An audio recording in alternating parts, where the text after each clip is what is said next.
Friends, இந்த உலகத்தில் உள்ள ரிச்சஸ்ட் மேன் யாருன்னு கேட்டால் உங்களுக்கு தோன்றது என்னவோ பில் கேட்ஸ், எலான் மஸ்க் இல்லை அம்பானியா இருப்பார் அப்படின்னு தான் நினச்சிட்டு இருப்பீங்க. ஆனால் இவங்க யாருமே ரிச்சஸ்ட் மேன் கிடையாது. இவங்க எல்லாம் இந்த டைமில் ரிச்சஸ்ட் மேனாக இருந்தாலுமே இவங்க எல்லாருக்கும் முன்னாடியே, அதாவது 14ஆம் நூற்றாண்டுலேயே ரொம்ப ரிச்சாக வளர்ந்துருக்காரு. அவரோட பேர் தான் மான்சா மூசா. இப்போ நம்ம உலகத்தில் உள்ள ரிச்சஸ்ட் பீப்புள்ஸ்ட்ட இருக்க பணத்தோட அவர்கிட்ட 100 மடங்கு அதிகமான பணத்தை அவர் வச்சுருந்தாராம். அது மட்டும் இல்லாமல் இவர் தான் இந்த உலகத்திலேயே ரொம்ப ரிச்சான மேனுன்னு சொல்கிறாங்களாம். இந்த ரிச்சஸ்ட் மேனை பற்றி தான் இந்த வீடியோவில் பார்க்க போகிறோம். ஸோ வீடியோ ஸ்கிப் பண்ணாமல் கடைசி வரை பாருங்கள்.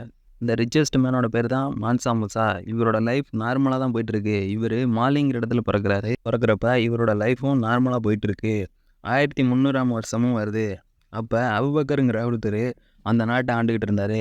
அதுக்கப்புறம் மான்சா மூசாவுக்கு ஒரு பதவியும் கொடுக்குறாங்க. அதாவது அந்த நாட்டோட இளவரசர் பதவி கொடுக்குறாங்க. அதோட அவரால் முடிஞ்ச அளவுக்கு அவர் அந்த மாலிக்கு பெருமையும் சேர்க்குறாரு. வருஷமும் போயிட்டே இருக்குது. 1305 அபுபக்கர் டூங்கிற ஒருத்தர் மாலியை ஆண்டுக்கிட்டு இருக்காரு. அப்புறம் போகிறப்ப மான்சா மூசாட்ட இந்த நாட்டை நான் வர வரையும் நீ பார்த்துக்க அப்படின்னு சொல்லிட்டு போகிறாரு.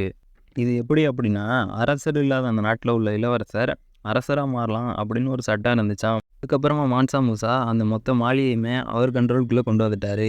அப்போ அவர் எல்லா டைமும் நாட்டில் உள்ள எல்லா கோல்டையும் மொத்தமாக தோண்டி எடுங்க அப்படின்னு சொல்கிறாரு. அதுக்கப்புறமா மாலியில் உள்ள எல்லா தங்க சுரத்தில் உள்ள கோல்டையும் தோண்டி எடுத்தாங்களாம். அதுக்கப்புறமா முன்னாடி இருந்த மாலியோட இப்போ ரொம்பவே ஒரு செல்வம் வளமிக்க இடமா மாறுது. அதுக்கப்புறமா அவர் இன்னொரு ஆர்டரையும் மக்களுக்கு போடுறாரு. அதுதான் நம்ம உலகத்தில் உள்ள உப்பு எல்லாத்தையுமே நம்ம எக்ஸ்போர்ட் பண்ணணும், அதுவும் ரொம்பவே அதிகமாக எக்ஸ்போர்ட் பண்ணணும்னு. உங்களில் நிறைய பேர் கேட்கலாம், உப்பு எக்ஸ்போர்ட் பண்ணால் எவ்வளோ பணம் கிடச்சிட போதுன்னு. நம்மளுக்கு இப்போ உப்பு ரொம்பவே ஈஸியாக கிடச்சிது, அதுவும் லோ ப்ரைஸில். ஆனால் 1300 காலகட்டத்தில் கோல்டை விட உப்போட ரேட் ரொம்பவே காஸ்ட்லியாக இருந்துச்சாம். ஸோ அந்த காலத்தில் உப்பை இப்போ கிடைக்கிற மாதிரியெல்லாம் எல்லா இடத்துலையும் எடுக்க முடியாதாம். ஒரு சில இடத்துல மட்டும்தான் இந்த உப்பு கிடைக்குமா. அதுலேயும் மாலிங்கிற இடத்துல ரொம்பவே அதிகமான உப்பு கிடைக்குமா. இதை நம்ம மான்சா மூசா நல்லா புரிஞ்சுக்கிட்டு அதிகமாக, அதாவது கோல்டை விட உப்பை அதிகமாக எக்ஸ்போர்ட் பண்ணி அதுலேயும் நல்ல அமௌண்ட்டை சம்பாரிச்சிருக்காரு. இவருக்கு கோல்டு எக்ஸ்போர்ட்டுக்கு அப்புறம் உப்பு எக்ஸ்போர்ட் பண்ணுறதுன்னு ரெண்டுலேயுமே நல்ல பணம் சம்பாரிச்சிக்கிட்டு இருக்காரு. அதாவது அளவுக்கு அதிகமான பணத்தை சம்பாரிச்சிக்கிட்டே இருக்காரு. அதுக்கப்புறமா இவர் இந்த பணத்தை வச்சு அவரோட கோட்டையை சுற்றி பெரிய சுவர்கள் எழுப்புறாரு. அவரோட படைகளையும் ரெடி பண்ணுறாரு. அதுக்கப்புறமா பக்கத்தில் உள்ள எல்லா நாட்டிலையும் போய் போர் செஞ்சு எல்லா போர்லேயுமே ஜெயிக்கிறாரு. அதுக்கப்புறமா மாலின்னு சொன்னாலே அந்த அளவுக்கு மற்ற நாடுகள்லாம் ரொம்பவே பயப்படுவாங்களாம். அப்புறமா மான்சா மூசா அவரோட படைகளையும் ரொம்பவே பெரிய அளவுக்கு இன்க்ரீஸ் பண்ணுறாரு. அப்புறம் இவர் யானைகளோட தந்தங்களையும் நிறைய எக்ஸ்போர்ட் பண்ணுறாரு. இதனாலையும் இவருக்கு ரொம்பவே அதிகமான பணமும் கிடைக்குது. அதுக்கப்புறமா மான்சா மூசா மெக்கா போக கிளம்புறாரு. இந்த மாலிலேருந்து மெக்காவுக்கு 4345 கிலோமீட்டர் இருக்குமாம். அதில் இவரோட 60,000 பேர் மெக்காவுக்கு போகிறாங்க. அவங்க எல்லாருக்குமே தங்கத்தால் ஆன ட்ரெஸ்ஸை போட்டுக்க கொடுத்தாராம். அது மட்டும் இல்லாமல் அந்த 60,000 பேரில் 12,000 பேர் இவருக்கு பணிவிடை செய்யவே வந்திருக்காங்களாம். இவர் மாலியோட ராஜாங்கிறதுனால இவருக்கு பாதுகாப்புக்காகவே கிட்டத்தட்ட 500 படை வீரர்களை இவருக்கு முன்னாடி விட்டுருக்காங்களாம். அப்புறம் அந்த பிரம்மாண்டமான நடைபாதையில் எக்கச்சக்கமான குதிரைகளையும் ஒட்டகங்களையும் வச்சுருந்தாங்களாம். அதுக்கப்புறமா இப்படி ஒரு ராஜாவா அப்படின்னு அங்கே உள்ள எல்லா மக்களுமே ரொம்ப ஆச்சரியமாக பார்த்தாங்களாம் அந்த ராஜாவை. அது மட்டும் இல்லாமல் இந்த சாப்பாடு முடிஞ்சிட்டுனா போகிற வழியில் 60,000 பேருக்கான கை செலவாக அவரோட உள்ள 12,000 பணியோட செய்கிறவங்கள்ட்டையுமே ஒவ்வொருத்தர்ட்டையுமே ஒரு கிலோ தங்கத்தை கொடுத்துருக்காரு. கிட்டத்தட்ட 20,000 கிலோ தங்கத்தை செலவுக்காக மட்டுமே எடுத்துகிட்டு போயிருக்காரு. அடுத்ததாக இவர் கூட்டிகிட்டு போன 9 ஒட்டகத்து மேலேயுமே எல்லா ஒட்டகத்துலேயுமே 136 கிலோ தங்கத்தை சுமக்க வச்சு தான் அழைச்சிட்டு போயிருக்காரு. கிட்டத்தட்ட ஒட்டகத்திலேயே 10,000 கிலோவுக்கு மேலான தங்கத்தை எடுத்துகிட்டு போயிருக்காரு.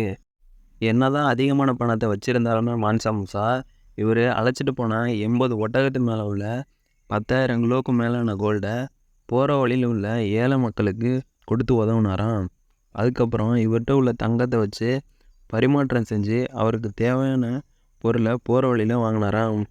இந்த ஒரு நியூஸ் உலகத்தில் உள்ள எல்லா நாட்டில் உள்ள மக்களுக்குமே தெரிய வருது. இந்த அரசர் எப்படி இவ்வளோ பெரிய பிரம்மாண்டமான படையை திரட்டினார் அப்படின்னு.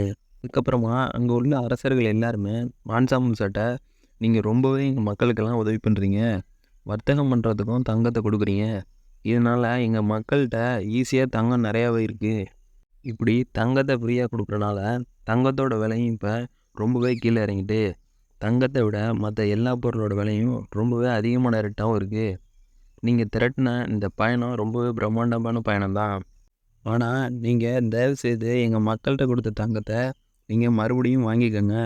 அப்புறம் நீங்கள் வணிகத்துக்கு கொடுத்த தங்கத்தையும் வாங்கிக்கோங்க அப்படின்னு அங்கே உள்ள எல்லா அரசர்களுமே மான்சா மூசாட்ட கேட்குறாங்க. அதுக்கப்புறமா மான்சா மூசாவும் வணிகத்துக்கு கொடுத்த கொஞ்சம் தங்கத்தை மட்டும் வாங்குறாரு. ஆனால் இவர் என்ன தான் அதில் கொடுத்த பாதி தங்கத்தை வாங்கினாலுமே அந்த நாட்டில் உள்ள எல்லாத்தையுமே அடுத்த 10 வருஷத்துக்கு ரொம்பவே பணக்காரங்களாக இருந்தாங்க. அது மட்டும் இல்லாமல் இவர் தான் இந்த உலகத்திலேயே தங்கத்தை கண்ட்ரோல் பண்ண தெரிஞ்ச ஒரே ஆளாம். அது மான்சா மூசா தானா. அதுக்கப்புறமா நம்ம மான்சா மூசாவும் மெக்கா பயணத்தை முடிச்சுட்டு வராரு. வந்த உடனே இவர் தெம்புக்குடாங்கிற இடத்துல ஒரு பிரம்மாண்டமான யூனிவர்சிட்டியையும் கட்டுறாரு. அந்த யூனிவர்சிட்டியை நடத்துறதுக்கு இந்த உலகத்தில் உள்ள பெரிய பெரிய கவிஞர்களையும் வர வைக்கிறாரு. அது மட்டும் இல்லாமல் அந்த லைப்ரரியில் 7,00,000க்கு மேலான புக்களையும் வைக்கிறாரு. ஏன்னா அங்கே வர ஸ்டூடெண்ட்ஸ் எல்லாருமே நல்லா படிக்கணும், அதுக்காகவே அந்த புக்கெல்லாம் வாங்கி வைக்கிறாரு. இது எல்லாத்தையும் பண்ணதுக்கப்புறம் அவருக்குன்னு ஒரு பிரம்மாண்டமான பேலஸை கட்டுறாரு. ஆனால் இப்போ அந்த பேலஸ் இந்த உலகத்தில் இல்லை. இவர் கட்டின ஒரு மசூதி மட்டும் இன்னுமே இந்த உலகத்தில் இருக்காம். அதுக்கப்புறமா மான்சா மூசா 1332 உயிரிழக்கிறாரு. மான்சா மூசா மெக்காவுக்கு பயணம் போனது கடவுள் நம்பிக்கையிலையும் மக்களுக்கு உதவி செய்கிறதுக்கும் தான் இந்த ஒரு பயணத்தை இவர் தொடங்கினாராம். அது மட்டும் இல்லாமல் மான்சா மூசா தான் ரொம்பவே அதிகமான நெட்வொர்க் வச்சுருந்தாராம். அதுவும் 1330 கிட்டத்தட்ட 40 லட்சம் கோடி நெட்வொர்க்கு வச்சுருந்தாராம். இந்த மான்சா மூசா இவ்வளோ பணத்தையும் 1300 காலகட்டத்திலே சம்பாரித்து அதில் பாதியை மக்களுக்கும் கொடுத்துருக்காரு. அது மட்டும் இல்லாமல் நம்ம மான்சா மூசா மெக்கா போகிறப்ப ஒவ்வொரு வாரமும் வெள்ளிக்கிழமை தொழுகிறத ஒரு வழக்கமாக வச்சுருந்தார். ஆனால் இவர் போகிற வழியில் பள்ளிவாசல் இல்லாதனால போகையிலேயே ஒவ்வொரு இடத்துலையும் ஒவ்வொரு பள்ளிவாசலை கட்டி ஒவ்வொரு வெள்ளிக்கிழமையும் அவரோட தொழுகையை முடிச்சுட்டு போனாராம். அவர் இந்த மெக்கா பயணத்தையே கிட்டத்தட்ட 2 வருஷம் போகிறாங்க. அப்படி போகையில் எங்கெல்லாம் பள்ளிவாசல் இல்லையோ அங்கெல்லாம் பள்ளிவாசலை கட்டிட்டு வெள்ளிக்கிழமை அவரோட தொழுகையும் முடிச்சுட்டு இவர் போவாராம்.